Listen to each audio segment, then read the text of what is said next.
நம்முடைய கர்த்தராகிய இயேசு கிறிஸ்துவின் பரிசுத்த நாமத்திற்கு மகிமை உண்டாவதாக. உங்கள் யாவருக்கும் என்னுடைய அன்பின் வாழ்த்துக்கள். சில நேரங்களில் கடந்த கால நிகழ்ச்சிகள் அல்லது சிலரது உண்மையான சாட்சிகள் நம்முடைய விசுவாச வாழ்க்கையின் வளர்ச்சிக்கு மிகவும் உதவியாக அமைகின்றன. அப்படிப்பட்ட ஒரு சாட்சியை தான் இப்பொழுது காணப்போகிறோம். இது வாழ்க்கை பயணம் கிறிஸ்துவோடு. சங்கீதம் 34:7 கர்த்தருடைய தூதன் அவருக்கு பயந்தவர்களைச் சூழ பாளையமிறங்கி அவர்களை விடுவிக்கிறார். பிரியமானவர்களே, 1960களில் அமெரிக்க தேசத்திலே மேற்கு மாகாணத்தில் நடந்த ஒரு உண்மை சம்பவம். ஒரு வாலிப பெண் சில ஜனங்களோடு ஒரு ஜெபக்கூட்டத்தை நடத்தினாள். அது இரவு நேரம், பனிப்புயல் வீசிக்கொண்டு இருந்தது. ஊளையிடும் சத்தம் வேறு கேட்டது.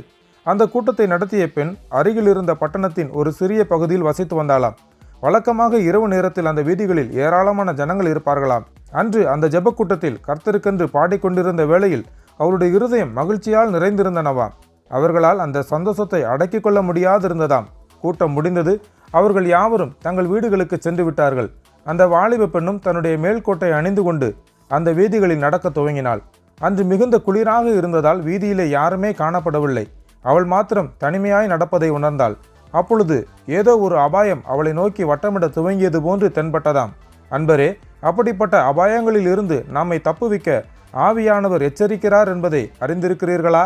அந்த வாலிப பெண் பயத்தை குறித்து சிந்தனையற்றவளாய், அவர் என்னை கைவிட மாட்டார், இயேசு என்னை கைவிட மாட்டார் என்ற பாடலை பாடிக்கொண்டே நடந்து சென்றாளாம். திடீரென அவளுக்கு ஒரு பெரிதான பயம் உண்டாயிற்று.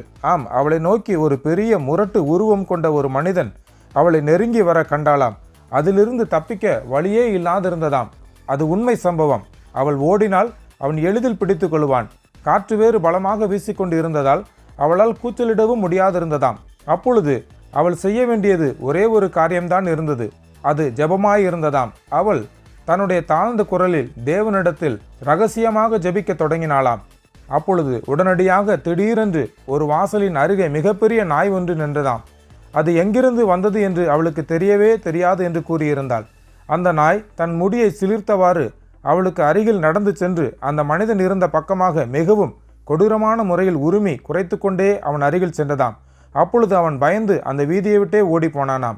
அவன் சென்றவுடனே அந்த நாய் திரும்ப வந்து அந்த வாசலின் அண்டையிலே படுத்து கொண்டதாம். தேவன் சில நேரங்களில் தம்முடைய மகிமையும் தம்முடைய பாதுகாப்பையும் காண்பிக்கும்படியாக அவர் எந்த வழியினூடாகவும் கிரியை செய்கிறார். ஆம், அவருக்கு பயந்தவர்களுக்கு அவருடைய பாதுகாப்பு மிகவும் பெரியது.